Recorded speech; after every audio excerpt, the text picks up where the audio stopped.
నమస్కారం స్వామి. నమస్కారం. దయచేయండి.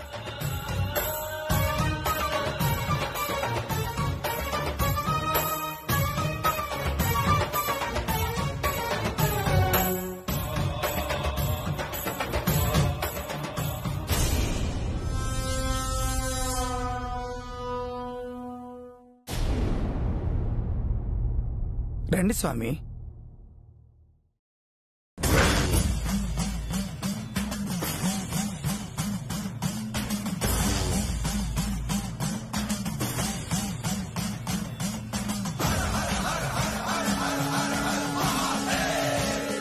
ఏమైంది స్వామి?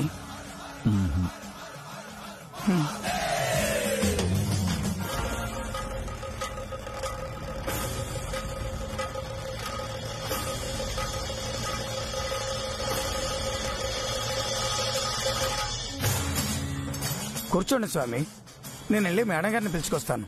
అంతకంటే ముందు గోమూత్రం, ముగ్గుపిండి, పసుపు కుంకుమ, 5 నిమ్మకాయలు, కొబ్బరి బాండం, దీపం, ఆవు నెయ్యి తెప్పించు. అన్నీ సిద్ధంగా ఉన్నాయి స్వామి.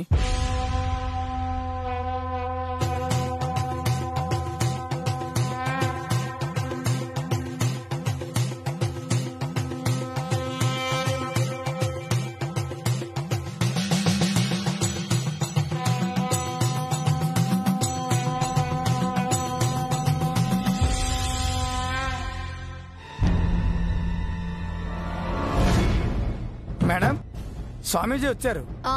వస్తున్నాను.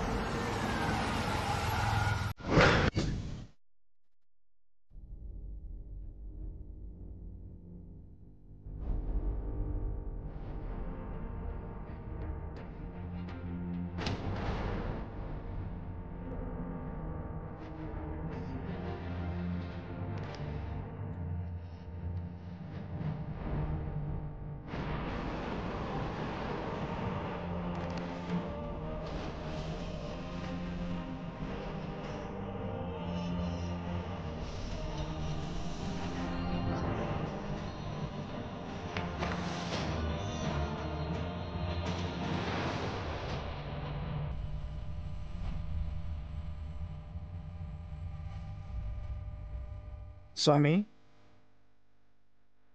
మేడం గారు వచ్చారు.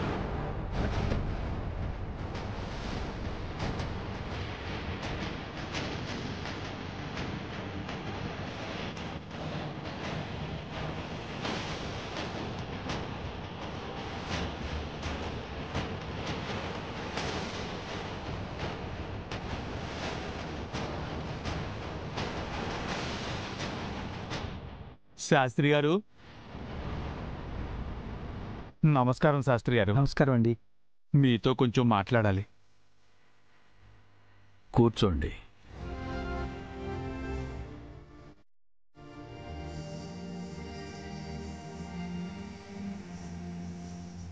కూర్చోండి. ఆ జాతకం ఇలా ఇవ్వండి.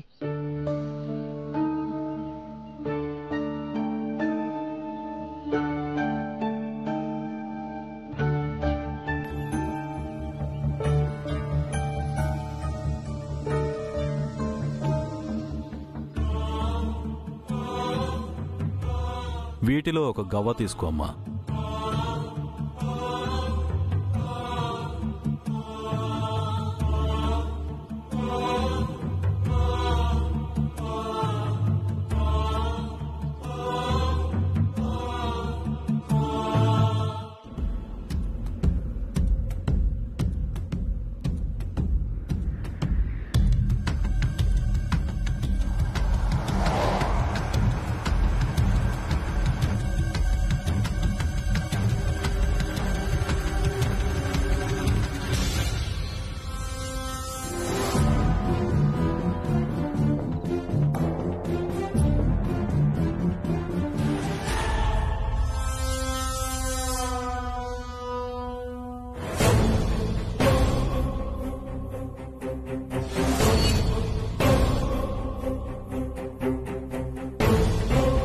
శాపం ఆ ఇంటి కోడళ్ళకే కాని కూతుళ్ళకి కాదు కదా. మీతో 3 సార్లు గవ్వలు తీయించి చూశాను. ప్రతిసారి ఫలితం ఒకేలా వచ్చింది. అంటే దాని అర్థం నేను చెప్పింది ముమ్మారు నిజమని. ఈ నిజం మా తండ్రి గారైన చలమయ్య శాస్త్రి గారు మీతో చెప్పాలని చెప్పలేకపోయారు. స్వామి, అంటే మీరు చెప్పింది అక్షరాలా జరుగుతుందంటున్నారా? జరగబోయేది ఈ అక్షరాలలో ఉంది. దీనికి మెరుగుడేమీ లేదే స్వామి. దివ్యమ్మ వివాహం చేసుకోకుండా జీవితాంతం కన్యగా ఉండిపోతే శాపం ఆమెకు సోకదు. దివ్యమ్మ కన్యగా మిగిలిపోవాలా? అదెలా సాధ్యం శాస్త్రి గారు? సాధ్యం కావాలి. తన అక్క ప్రతిరూపమైన కూతురి కన్యరికం చెరిగిపోవాలి. ఆమె వివాహం చేసుకోవాలి. అప్పుడే ఈమె బతుకుతుంది. సచ్చిడి గొర్రె, ఆ దివ్యను చంపాలని ఈ నిత్య అనుకుంటుంటే ఈ నిత్యతోనే ఆ దివ్యకు పెళ్లి చేయించాలని ఈ వెర్రి జ్యోతిష్కుడు చెప్తున్నాడు. వెర్రి కాదు, పిచ్చి కాదు, అతను నిజమే చెప్తున్నాడని నాకు అనిపిస్తోంది. లోపలికి వెళ్ళి ఆస్తి వస్తుందో రాదు, మనం గవ్వలు వేయించుకుని అడుగుదామా? దానికి మళ్ళీ గమలేయటం ఎందుకు? Time waste. మనకు కన్ఫామ్గా ఆస్తి రాదు. మన బతుకులు ఇంతే. ఆమె ప్రాణాలతో ఉండాలంటే కన్యగా మిగిలిపోవాలి. వివాహం చేస్తే మరణం తథ్యం. ఆమె తప్పకుండా వివాహం చేసుకునేలా చెయ్యాలి. లేదంటే మీకు చావు అనివార్యం. ఇది శాపం కాదు చారిగారు, శాసనం కంటే ఎక్కువ. ఈ మరణ శాసనాన్ని మరోలా దాటి మీరు మృత్యుంజయులు కాలేరు. నిర్ణయం మీ చేతుల్లోనే ఉంది.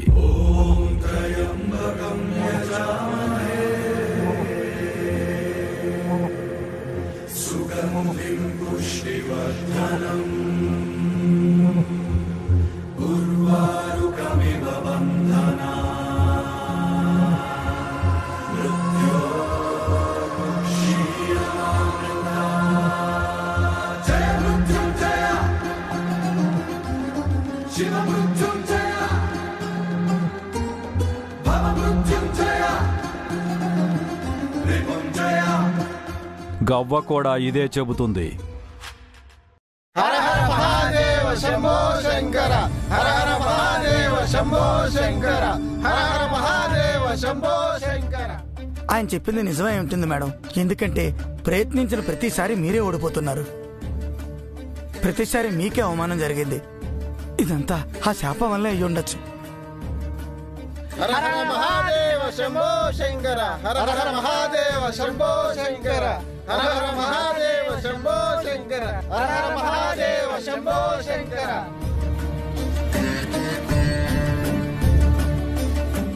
ఏమిటి స్వామి ఇది? ఎన్ని తరాలని వెంటాడుతుంది, ఎంతమంది అని బలి తీసుకుంటుంది? మీ ప్రాణాలు ఆగాలంటే దివ్య తలపై మీరు తలంబరాలు పోసి అక్షంతలు చల్లాలి మేడం. చూస్తూ చూస్తూ దాని తలపై పువ్వులు ఎలా చల్లాలి? నిప్పులు అనుకుని చల్లండి మేడం. దానికి మంచి జరుగుతుంది అంటే నిప్పులు కూడా చల్లలేను నాగభూషణం. ఈ వివాహం ఆమెకు మృత్యువు, మీకు పునర్జన్మ. పెళ్లి చేసుకుంటే ఆమె చనిపోతారు, చేసుకోకపోతే మీరు చనిపోతారు.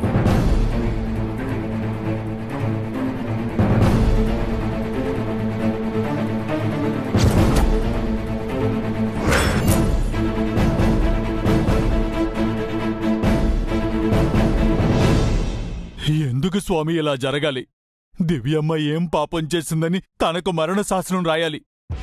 తనేం తప్పు చేసిందని జీవితాంతం కన్యగానే మిగిలిపోవాలి. దివ్యమ్మకు పెళ్లి చెయ్యాలని ఆశపడుతున్న ఆ పెద్ద ఆవిడకు ఇప్పుడు నేనేం చెప్పాలి? దివ్యమ్మ పెళ్లి చూడాలని కలలు కంటున్న కల్పనా మేడం గారికి నేనేం సమాధానం చెప్పాలి? దివ్యమ్మకి ఏం చెప్పాలి? ఎందుకు స్వామి ఇలా? దీన్నే విధి అంటారు చారి. కాల ప్రవాహంలో ఎన్నో మలుపులుంటాయి. వాటిలో ఇది ఒకటి. వీటి గురించి మీకు ముందే తెలుసు. అయినా మీరు మార్చరా స్వామి? జరిగే ఘోరాలను ఆపలేకపోతే అసలు మీరున్నదెందుకు?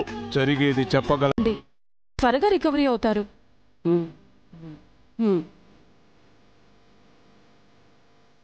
మేడం, అందరూ బయటికి వెళ్ళండి. పేషెంట్ని ఎక్కువగా డిస్టర్బ్ చేయకండి. అమ్మ మీ దగ్గరే ఉంటుందని అన్నారు. మేం బయట ఉంటాం. మీరు ధైర్యంగా ఉండండి. త్వరగా కోలుకోండి. మీరు కోలుకున్నాక అన్ని విషయాలు చెప్తురు గాని ఇప్పుడు ప్రశాంతంగా ఉండండి. అమ్మా నాన్నారు జాగ్రత్త.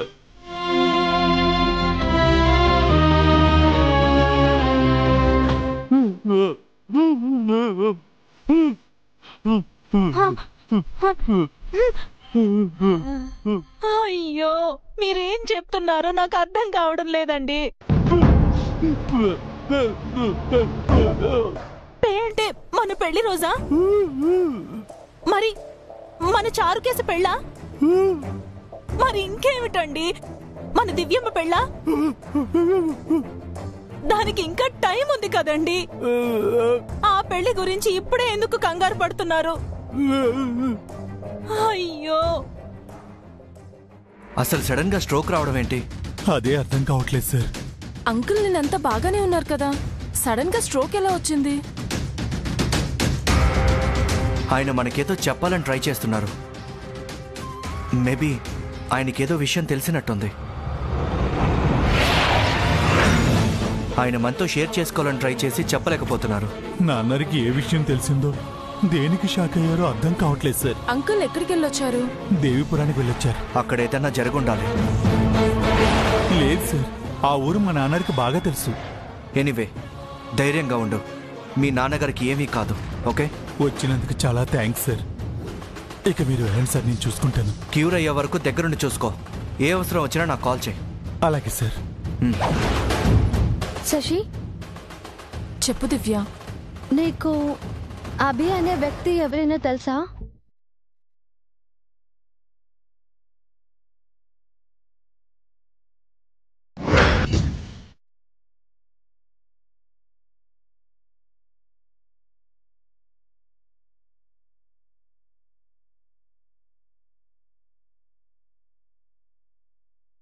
ఆ పేరు గల పర్సన్ ఎవరు నాకు తెలియదు దివ్య.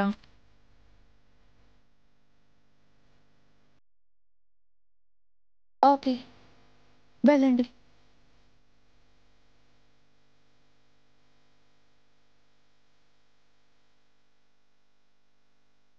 అయితే శశి మేడంకి అభిబాబు గురించి తెలియదని తేలిపోయింది అమ్మగారు. తనకి తెలిసి చారుకేశ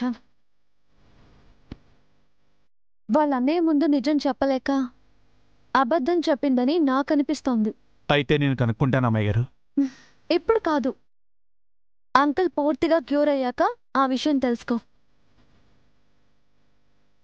ఇప్పుడు నేను దేవీపురం వెళ్ళొస్తాను. ఎందుకు అమ్మగారు? అంకుల్ అక్కడికి వెళ్ళొచ్చాకే తనకి ఇలా జరిగింది. అంటే అక్కడ ఏదో జరిగింది, అదేంటో తెలుసుకొని వస్తాను.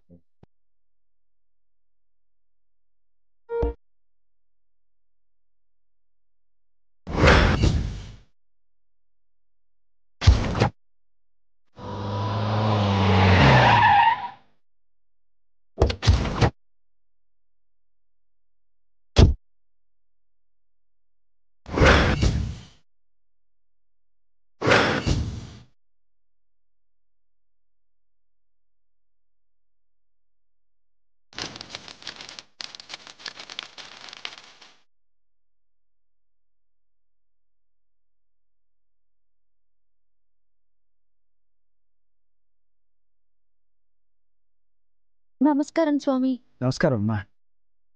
మా చారి అంకుల్ ఇందాక ఇక్కడికి వచ్చారు కదా? వచ్చారమ్మా. అంకుల్ మిమ్మల్ని కలిసారా? కలిశారు. అంకుల్తో మీరేమైనా చెప్పారా? అంతా చెప్పానమ్మా. ఏ చెప్పారు? అది నీకు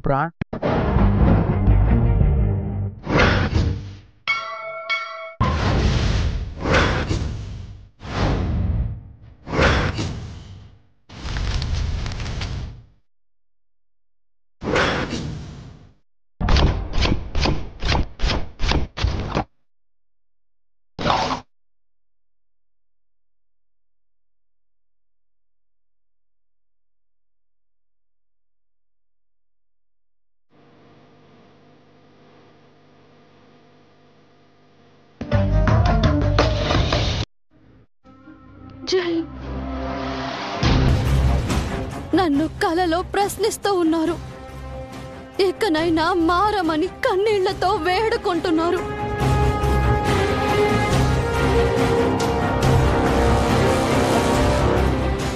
మహానటి దివ్య కూడా నా నుంచి అదే ఆశిస్తుంది. మీరందరూ కూడా నేను మారాలని కోరుకుంటున్నారని నాకు తెలుసు. అందుకే వచ్చాను.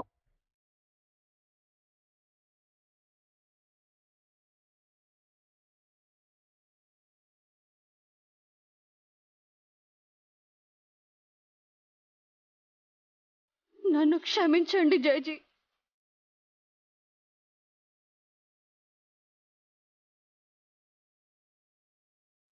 మీరిచ్చే క్షమాభిక్షే నా పాపాలకు ప్రాయశ్చిత్తం.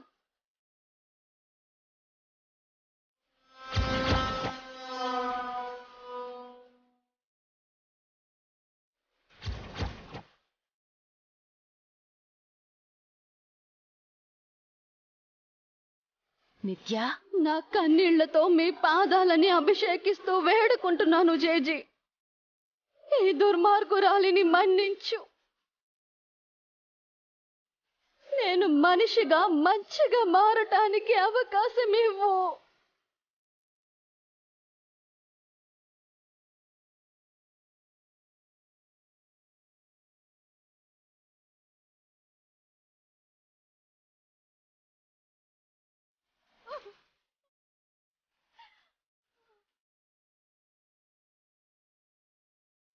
ఏమంటున్నావు అమ్మా? నాన్న లేడు. అమ్మ చనిపోయింది. అక్క చనిపోయింది. నేను ప్రాణంలా ప్రేమించిన జై లేడు. ఒంటరినైపోయాను ఆంటీ. ఒంటరినైపోయాను. కరెన్సీ కట్టల మధ్య నేనొక చెత్త కాగితాన్ని అయిపోయాను. ఆ ఇల్లే నాకు సమాధిలా ఉంది. అయిన వాళ్ళు లేక అనాథలా మిగిలిపోయాను. నాకంటూ మిగిలి ఉన్నది మీరు, దివ్య మాత్రమే. అందుకే కాస్తంత ప్రేమ కోసం మీ దగ్గరికి వచ్చాను. మీరు కాదంటే నాకు చావే గతి.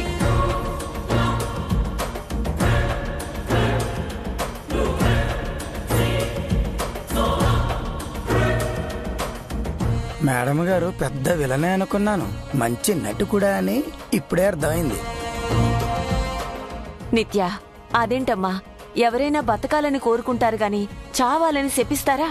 నువ్వు నిజంగా మారుంటే మాకంటే ఎక్కువ సంతోషించేవాళ్లు ఎవరూ ఉండరు నిత్య. అందుకే ఆంటీ మీ దగ్గరికే వచ్చాను. ఇక నుంచి నేను మీలో ఒకరిని. నా ఆస్తి దివ్య అభిలది. వాళ్ళ పెళ్లి నా చేతుల మీదుగా జరగాలి. ఎల్లుండి వాళ్ళ పుట్టినరోజు కదా, కొత్త బట్టలు తీసుకొచ్చాను. అమ్మ లేని వాళ్లకు నేను అమ్మ నవ్వాలని వచ్చాను.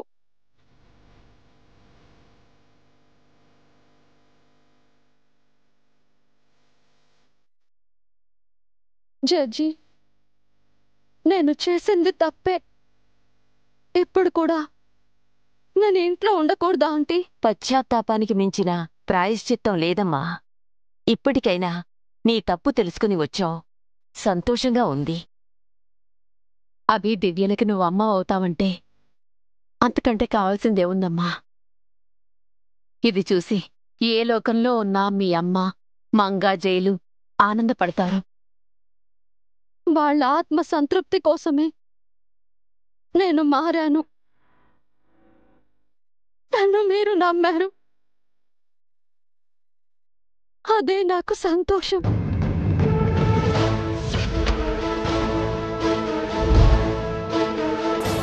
గొర్రె కషాయాన్ని నమ్మినట్టు వీళ్ళు ఈ నిత్యం నమ్ముతున్నారు. వీళ్ళు నిత్యం నమ్మితేనే మనకి లాభం. ఇది వార్నింగ్ కాదు, నీ డెత్ కండిషన్. చెప్పింది అర్థమైంది కదా? నోరు మూసుకొనుంటే నీ ఫ్యామిలీతో నువ్వు హాయిగా ఉంటావు. నోరు తెరిచావంటే కన్ను మూస్తావు.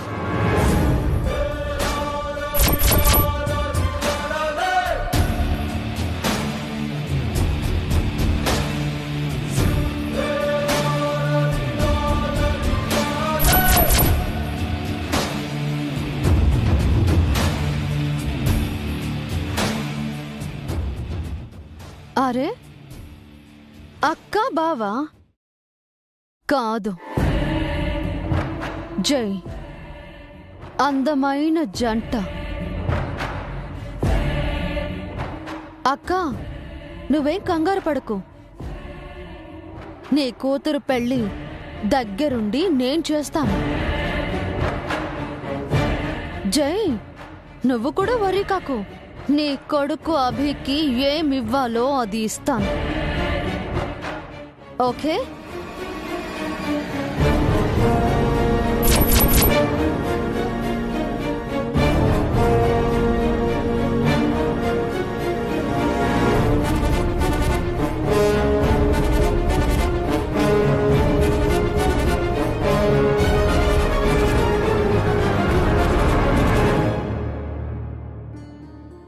మీ నాన్నకి ధైర్యం చెప్పి వచ్చాను చారుకేశ. మీ వారికి ఏం కాదు మీనాక్షి, నేనున్నాను. ఎంత ఖర్చైనా సరే తిరిగి మామూలు మనిషిని చేయిస్తాను. ఇక నేను వెళ్తాను మరి.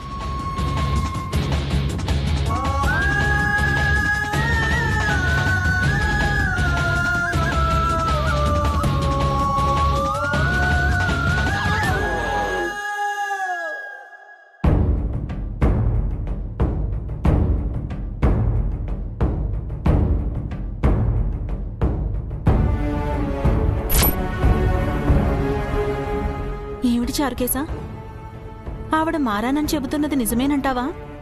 లేదమ్మా, ఆవిడేదో దురుద్దేశంతోనే ఇదంతా చేస్తుంది. అదేంటో అమ్మాయి గారిని కలిసి కనిపెట్టాలి.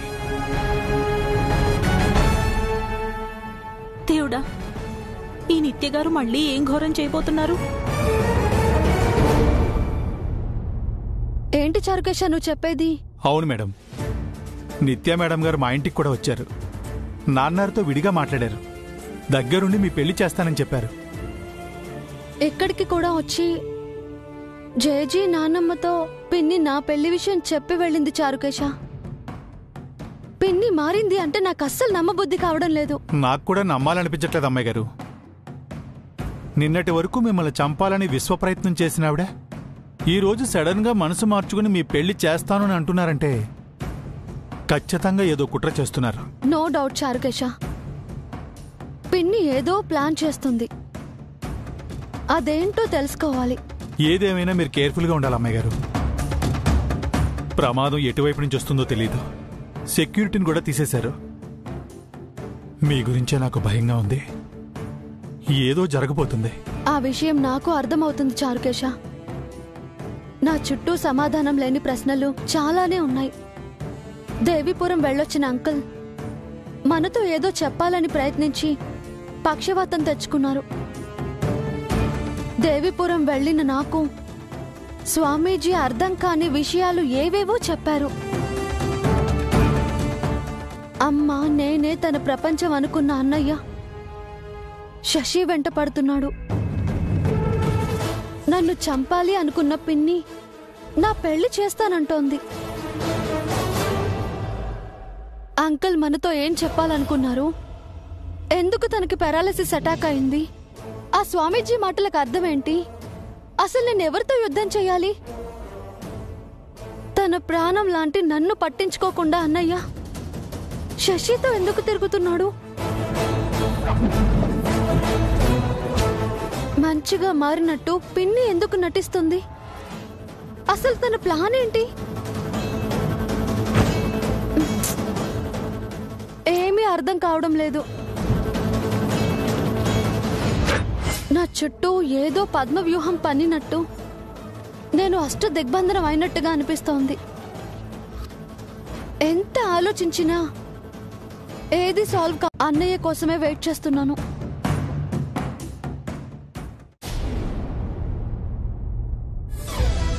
సార్, అతని పేరు అభి. అంతకు మించి అతని ఫోటో, అడ్రస్, మిగతా డీటెయిల్స్ ఏవి తెలియవు సార్. శశికి అతను ఎప్పటి నుంచి తెలుసు? ఈ మధ్య పరిచయం సార్. మీరు దేవిపురం గురించి కొందరితో డీల్ చేసుకున్న తర్వాత శశమ్మతో అతను మరింత క్లోజ్ అయ్యాడు. మీతో ఒప్పందం చేసుకున్న వాళ్ళకి అభి వార్నింగ్ ఇచ్చాడు. వాళ్ళు భయపడి స్టేట్ వదిలిపెట్టి పారిపోయారు. ఆ తర్వాత శశమ్మకి ఇంకా క్లోజ్ అయ్యాడు. ఈ మధ్య వాళ్ళు రెగ్యులర్గా మీట్ అవుతున్నారు. ఎవడా అభి? నా చెల్లిని ట్రాప్ చేసి నా వాళ్ళకే వార్నింగ్ ఇచ్చేంత మగాడా వాడు? వెంటనే వాడి డీటెయిల్స్ తెలియాలి. వెలో. Okay sir. చారుకేసా సార్, నువ్వు కూడా అభి ఎవరో కనుక్కో. Right away. తెలుసుకున్నాను సార్. తన పూర్తి పేరు సూర్యదేవర అభిరామ్. అమ్మాయి గారికి స్వయాన అన్నయ్య. వాళ్ళిద్దరూ కవలలు. ఓహో, వాడు దివ్య బ్రదరా? అన్నా చెల్లెలు ఇద్దరూ కలిసి ప్లాన్ చేశారా? అమ్మాయి గారికి అభిబాబు ఎలా ఉంటారో ఎక్కడ ఉంటారో తెలియదు సార్. అన్నయ్య కోసం ఆవిడ వెతుకుతూ ఉన్నారు. వెతకటం ఆపేయమని చెప్పు. తన అన్నయ్య శవాన్ని నేను అప్పగిస్తానని వెళ్ళి మీ అమ్మాయి గారితో చెప్పు.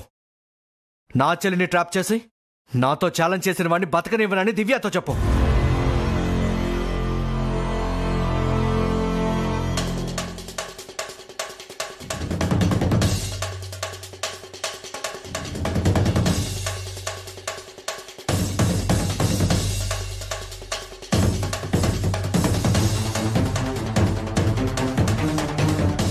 అడ్డు తప్పుకోసేసి.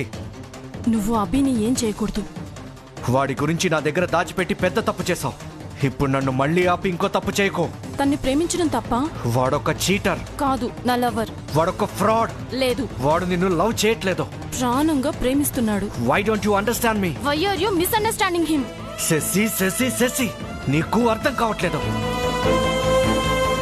దేవీపురం డీల్ గురించి అభికి తెలుసు.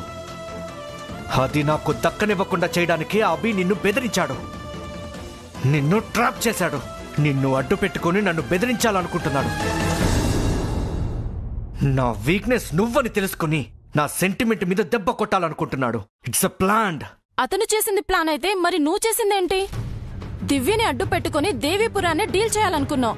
అది ప్లాన్ కాదా? దేవీపురం కోసం దివ్యని లవ్ చేస్తున్నట్టు నటించాలనుకున్నావు. అది ట్రాప్ కాదా? నాన్న దానం చేసిన ఎన్నో ఆస్తులను బెదిరించి లాక్కున్నావు. అది దుర్మార్గం కాదా? అది వేరు, ఇది వేరు. అంతా ఒకటే. ఒకటి ఎలా అవుతుంది? ఎందుకు కాదు? నువ్వు చేస్తే న్యాయం, వేరే వాళ్ళు చేస్తే అన్యాయమా? ఆడవారంటే గిట్టదంటూనే నువ్వు ఒక ఆడపిల్లని మోసం చేస్తూ దగ్గరగా వెళ్ళావు. అదే నీ చెల్లెలకి ఎవరైనా దగ్గరైతే సహించలేవు. విషయం నీ చెల్లిదాకా వచ్చేసరికి నొప్పిగా ఉందా, బాధేస్తుందా? ఓకే, నేను ఒప్పుకుంటాను. దివ్య విషయంలో నేను అలా చేసుండాల్సింది కాదు. I'm wrong. కానీ అభి నీకు రైట్ కాదు. నేను చేసిన తప్పే వాడు చేస్తున్నాడు. పచ్చకామల్లో వచ్చిన వారికి ప్రపంచమంతా పచ్చగానే కనిపిస్తుందంట. నువ్వు తప్పు చేసి అందరూ అదే తప్పు చేస్తున్నారంటే ఎలా? మన వాళ్ళు ఎంక్వైరీ చేశారు, వాడి గురించి అంతా కనుక్కున్నారు. తను నీకు ఫ్రాడో చీటరో కావచ్చు, కానీ నాకు ఆయన కళ్ళలో ప్రేమ కనిపించింది. ఆయన మాటల్లో నిజాయితీ వినిపించింది. తన చెయ్యి పట్టుకుని 100 ఏళ్లు సంతోషంగా బ్రతుకుతానన్న నమ్మకం వచ్చింది. ఓహో, వాడంత గొప్ప ప్రేమికుడైతే చాటుగా తిరగడం ఎందుకు? ధైర్యంగా నా ముందుకొచ్చి మొహం చూపించొచ్చు కదా. వస్తాడు, రేపే అందరి ముందుకు రాబోతున్నాడు. తనని చేస్ చేసిన వారితో ఛాలెంజ్ చేయడానికి, తనకు సవాల్ విసిరిన వారికి సమాధానం చెప్పడానికి, తను ఎలా ఉంటాడో చూడాలని ఆశపడుతున్న కళ్ళకి కనిపించడానికి, తనను ప్రేమించిన మనుషులకి ప్రేమను ఇవ్వడానికి, తన పుట్టినరోజు నాడే మళ్ళీ పుట్టబోతున్నాడు. ఈలోగా తన మీద నీ నీడ పడినా సహించలేను. తన కోసం నువ్వు ఈ గడప దాటిన మరుక్షణం నేను హ్యాంగ్ చేసుకుని చచ్చిపోతాను.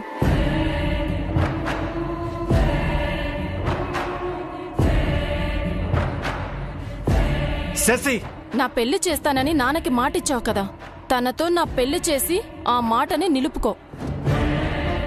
కాదని తన జోలికి వెళ్తే నీ చెల్లి నీకుండదు.